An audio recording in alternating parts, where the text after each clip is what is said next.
The Louvre. It is more than a museum. It is the beating heart of French history, a fortress dedicated to preserving the treasures of civilization. Yet on a quiet Monday morning, October 19, 2025, that fortress was brutally breached. The target was devastatingly symbolic: the French crown jewels. Today, the Louvre's closed. The police tape is gone, but the shame lingers. 8 priceless pieces, tiaras, necklaces, and brooches, each one whispering the story of Napoleon and Empress Eugénie, vanished in a heist so audacious it redefined criminal daring. The initial reports painted a picture of master criminals, but the truth, as always, is far more complex and far more embarrassing for the French establishment. The thieves didn't tunnel, they didn't rappel. They simply drove up and used a piece of construction equipment. At 9:30 a.m., in plain sight, a massive, vehicle-mounted mechanical lift rose up to the first floor of the Apollo Gallery. They were wearing high-visibility vests, an absurdly simple disguise that worked in the chaos of a busy city. The museum's security, built to thwart intricate night raids, was completely unprepared for this brazen industrial approach.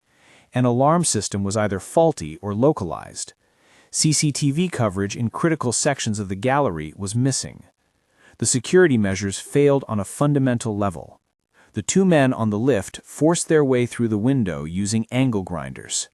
The sound of metal on glass must have been terrifying. Inside, the operation was ruthless and efficient.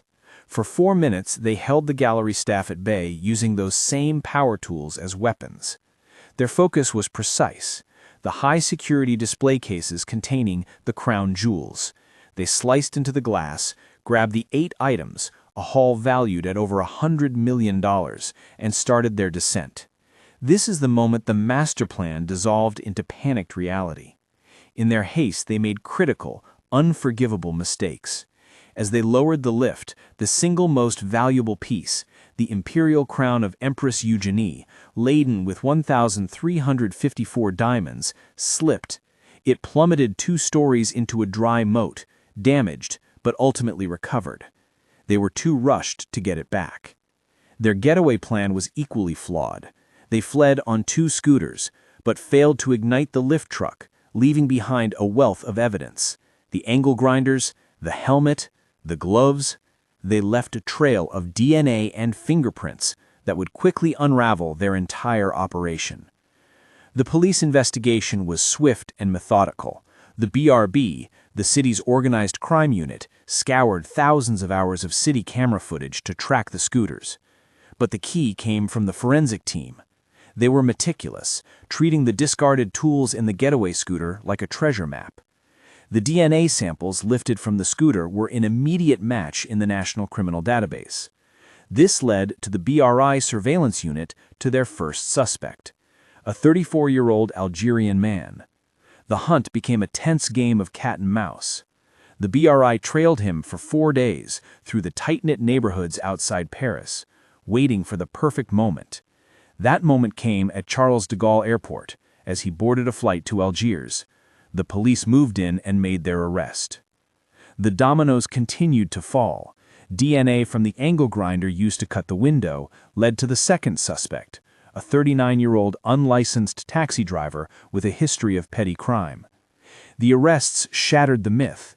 These were not the suave, globe-trotting art thieves the world imagined. They were local criminals motivated not by a collector's impulse, but by greed. Police quickly charged 2 more individuals, including a 3rd man believed to have been one of the robbers and a woman as an accomplice. The 4 core members of the Louvre heist team were now in custody. Both the arrested men offered partial admissions, desperate to explain away their DNA, but the police had certainty. The forensic evidence was irrefutable. Yet the investigation immediately hit a terrifying wall. The jewels were still missing. The fear that grips France now is devastating. These jewels will not be sold in a Sotheby's auction. They will be taken apart. The gold melted down, the diamonds and sapphires pried from their 19th century settings and recut to erase their history. The thieves have been caught, but the crime, the destruction of heritage, may still be completed. The Louvre stands as an intolerable humiliation for France, a stark reminder that history itself is vulnerable. The Louvre is now undertaking a massive overhaul, but the damage is done. For the police, the race continues. They are betting that the jewels are too hot to handle, that someone will try to ransom them back. History offers a slim hope. Sometimes, for the right deal, these treasures resurface.